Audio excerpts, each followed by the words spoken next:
आदिम तीर्थंकर प्रभु आदिनाथ मुनिनाथ, आदि व्याधि अघमघ मिटे तुम पद में मम मान। चरण शरण है आपके तारण तरण जिहाद, भवदधि तट तट ले चलो करुणा कर जिन्हें राज। बोलिए 52 गजा के मूनलाइट आदिम तीर्थंकर आदिनाथ भगवान की, परम उपकारी संत श्रोमणी आचार्य गुरु और विद्यासागर जी महामुनि राज की, परम पूज्य मुनि श्री 108 दुर्लभ सागर जी महाराज की, अष्टानिका महापर्व की, सिद्ध चक्र महामंडल विधान की, परम पूज्य मुनिवर्षि संतान सागर जी महाराज की।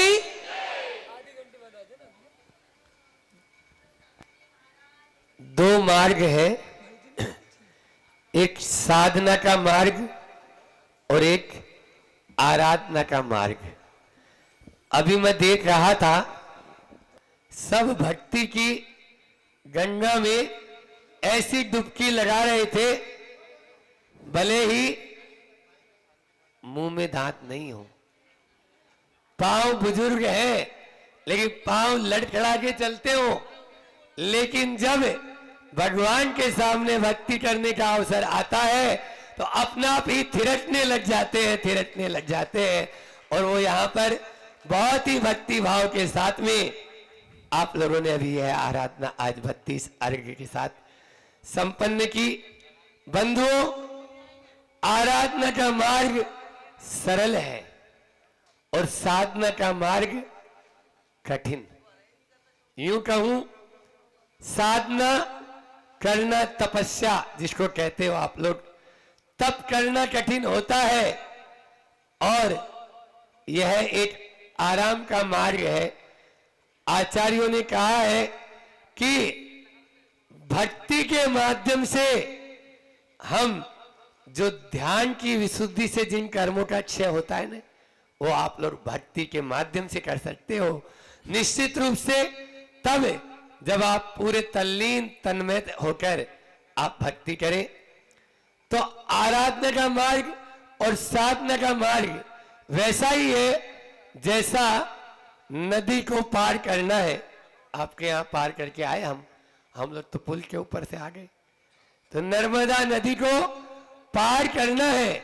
नर्मदा के किनारे यह बहुत ही मनमोहक सुरम्य पहाड़ियों के बीच में 52 गजा का यह स्थान, जिसको जहां देखें और जहां बैठे ध्यान लगाने की जरूरत नहीं है, ध्यान स्वतः लग जाता है। इस प्रकार का यह क्षेत्र सिद्ध क्षेत्र है। तो नदी पार करना है, एक वो होता है हम दोनों की तरह, बस दो ही है इतनी सभा में, जो अपनी बाहुओं के दम पर डुबकी डाई लगाते। अभी हम लोग भीमकुंड में थे तो 100 फीट के ऊपर से 150 200 फीट के ऊपर से कुंड में डाई लगाते हैं। तो इसी प्रकार से हम दोनों ने उस संसार रूपी जो नदी है उसमें डाई लगा दी और अपने बाहुओं के दम पर दोनों हाथ और दोनों पांव चलाते हुए उस ओर पैदल जा रहे हैं। लेकिन आराधना का मार्ग वह मार्ग है जिसमें सहारे की जरूरत है। और आप लोगों ने ट्यूब का सहारा ले लिया। किसी को तैरना नहीं आता तो वो क्या करता है, गले में एक ट्यूब पहन लेता है और उस ट्यूब के सहारे अब वो डूबेगा नहीं, इतना निश्चित हो चुका। लेकिन उस पार तब पहुंचेगा जब वो इस पार से उस पार का ध्येय रखेगा। यदि आप लोग नदी के बीच में ही आनंद मनाने लग जाओगे, वहीं पर सैर सपाटे में लग जाओगे, तो उस पार नहीं पहुंच पाओगे। इसलिए भक्ति का मार्ग, आराधना का मार्ग आपने चुना है तो लक्ष्य क्या होना चाहिए, उस पार जाने का आयोजन का प्रयोजन क्या है, इसको मत भूलो। आपने सब व्यवस्थाएं कमेटी के लोग यहाँ ट्रस्टी लोग सब बैठे हैं, सारी व्यवस्थाएं उत्तम से उत्तम कर दी। वस्त्र भी आप लोगों को ऐसे मिले हैं कि बहुत ही सुंदर महाराज जी, बहुत ही सुंदर, हर व्यक्ति बोल रहा है। द्रव्य सामग्री भी बड़े से बड़े चावल आने चाहिए, हमारे ब्रह्मचारी जी बोले, वो भी व्यवस्था हो गई। उत्तम से उत्तम मंडल और कलश आप लोगों ने मनवा के स्थापित कर लिए हैं यहाँ पर। ये सब व्यवस्था तो हो गई, लेकिन अपनी अवस्था कैसी है, उस अवस्था को नहीं सुधारेंगे तो इस आयोजन का कोई प्रयोजन नहीं रह पाएगा। इसलिए आराधना के इस मार्ग में भी हमारा एक और एक लक्ष्य होना चाहिए, केवल उस पार जाने का। बस ये लक्ष्य रहेगा तो निश्चित रूप से हम सफलीभूत हो जाएंगे और अपने लक्ष्य से कभी भटकेंगे नहीं। अभी आप लोगों ने नंदीश्वर की पूजा की, अष्टानी का पर्व चल रहा है, तो अष्टानी का पर्व में नंदीश्वर पूजा होनी चाहिए, होती है। और उसके उपरांत सिद्ध भूमि में सिद्धों की आराधना का यह अवसर। तो अष्टानी का पर्व में मेरे दिमाग में ये प्रश्न आता है कि देवताओं के इस समय जो स्वर्ग है वो खाली हो जाते हैं, खाली हो जाते हैं नहीं होते? क्यों? सर्व पर्व में बड़ो 28 पर्व है, तो इसलिए। और वो सूर्य, वो देवता, अभी हम लोग भक्तियां पढ़ते हैं, उसमें भी आता है महाकल्याण पूज्यम करंती, इसकी अंचलिका है, उसमें है ये महाकल्याण को देने वाला पर्व है अष्टानी का पर्व। तो अष्टानी का पर्व में स्वर्ग के सारे विमान खाली और नंदीश्वर में जाके वहां हो जाते हैं। प्रश्न ये है कि जो अकृत्रिम चैताल्य स्वर्ग में है ना, कितने 8 करोड़ 56 लाख है ना, तो ये अकृत्रिम चैताल्य है। तो ये चैताल्यों में, और वही चैताल्य, उतनी ही प्रतिमा, वही रंग, वही रूप, सब कुछ वही नंदीश्वर में है। फिर वो स्वर्ग से नंदीश्वर में क्यों जाते हैं? तो 2 कारण समझ में आते हैं। पहला कारण तो ये है कि आप लोग प्रतिदिन घर पर भी भोजन करते हैं और बाहर जाकर भी कभी कभी भोजन करते हो। तो बाहर जाकर क्यों करते हैं? आउटिंग में महाराज जो आनंद है वो एक पिकनिक जैसा हो जाता है। भले ही वही बना के आप 52 गजा लाए हैं, लेकिन 52 गजा में उस भोजन में आनंद आने लग जाता है। क्यों? भोजन आपने घर में बनाया। मैं होटल के लिए नहीं बोल रहा हूं, क्योंकि आप लोग बहुत समझदार लोग हो। महाराज जी ने आउटिंग के लिए बोला है तो बड़वानी वाले चले जाते हैं कोई ढाबा में, तो वो वाला नहीं करना है अपन को, या कोई भी मनावर वालों के बाजू में। सब जितने नगर हैं उनके बाहर अच्छे अच्छे ढाबे अभी हम देख के आ रहे हैं, बढ़िया बढ़िया। हाँ, हमारा भी रुकना हो ही जाता है, भले ही ढाबे में खाते नहीं है, लेकिन ये लोग रुका देते हैं, सामायिक करा देते हैं। तो इस प्रकार से आप लोगों को शुद्ध भोजन जो घर में बनाया वही करना है। जैनी होटल, जैनी हो तो टलो, टल, हाँ उसको टाल देना है, इसलिए होटल शब्द स्वयं ही बोल रहा है, तो उसमें अपन को नहीं करना है। तो मैं बोल रहा था कि जो भोजन आपके घर में है वही बाहर है, जो मंदिर आपके नगर में है वही क्या 52 गजा में है क्या? बोलो तो नहीं है ना।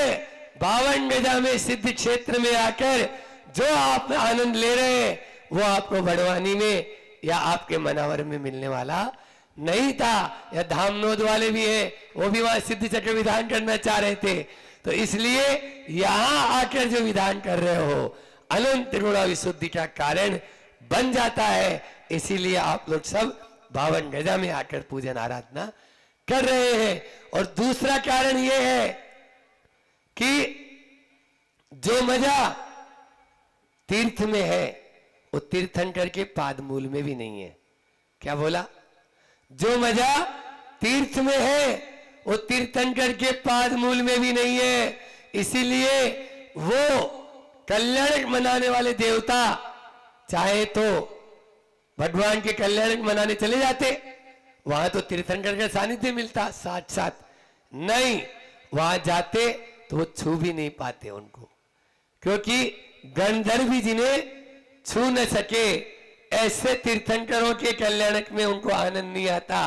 और यहाँ पर आप भगवान को अपने सिर पर उठा रहे हैं, भगवान को पांडुशिला पर विराजमान कर रहे हैं, भगवान का अभिषेक कर रहे हैं, भगवान को छू रहे हैं।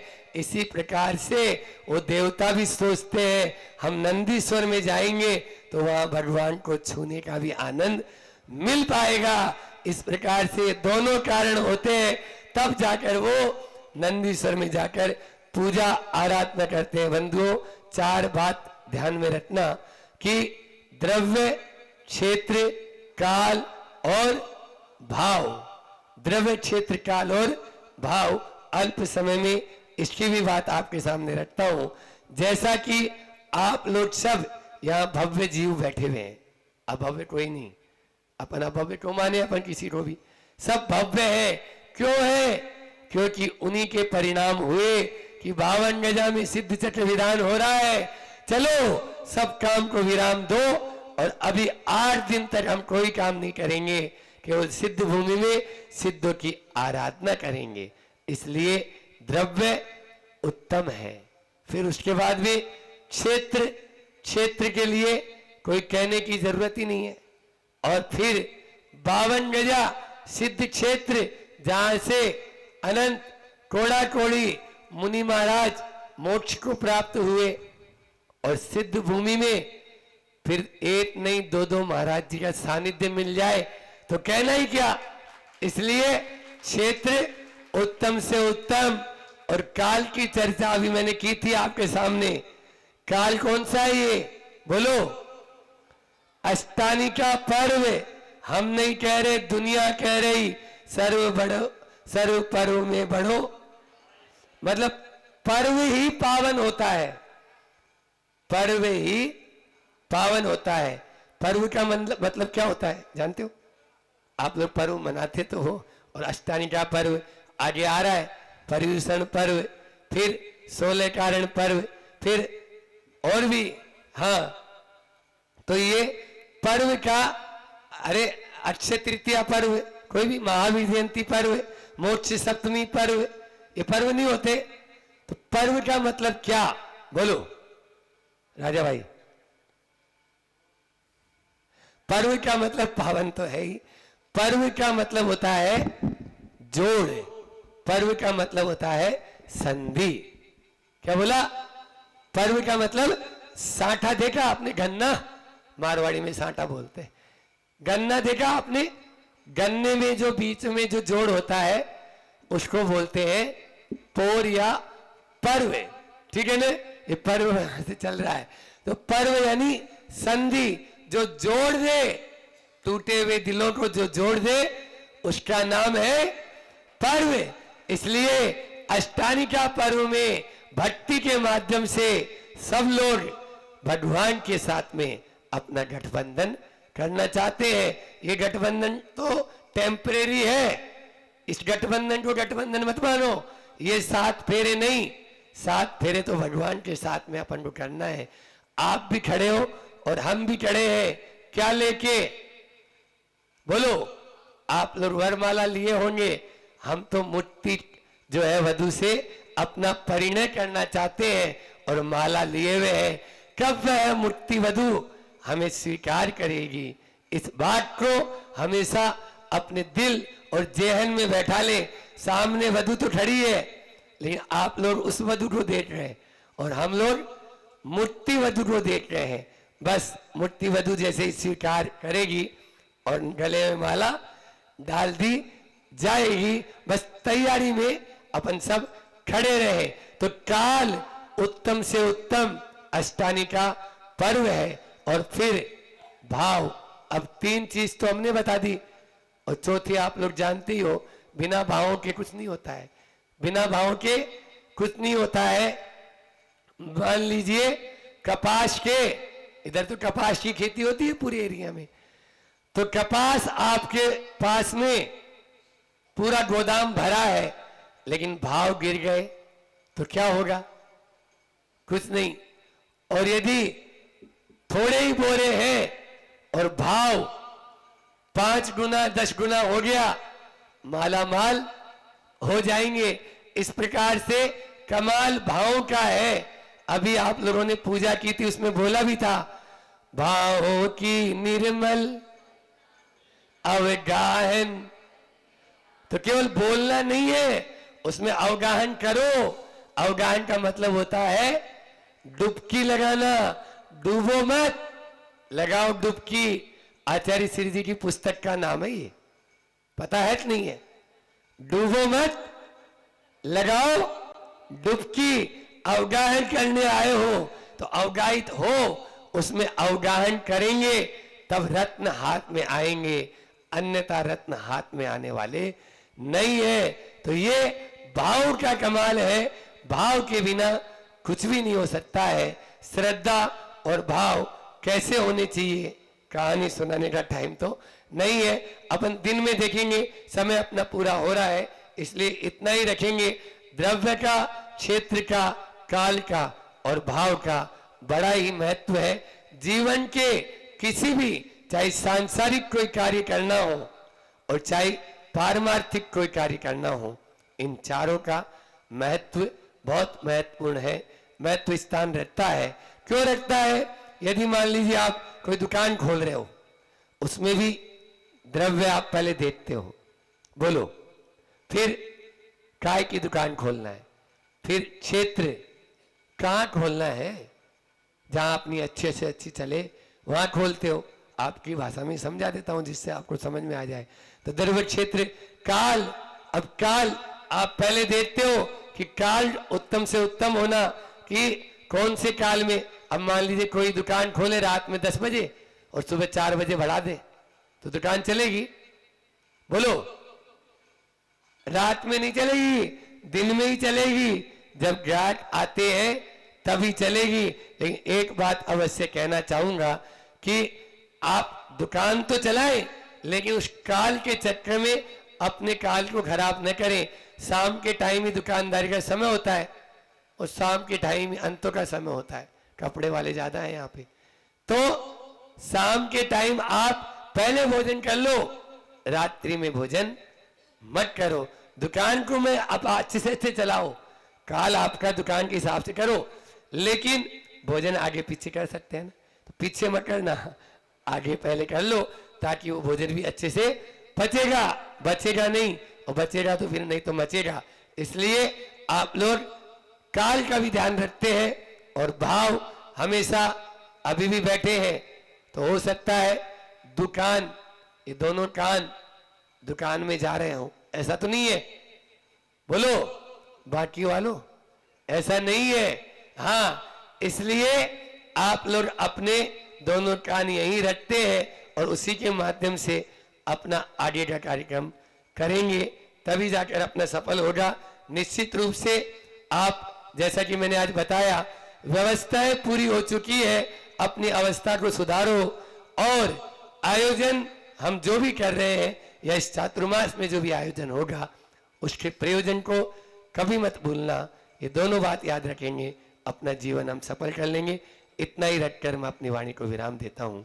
बोलिए अहिंसा परमो धर्म की। आचार्य गुरुवर विद्यासागर जी महामुनि राज की।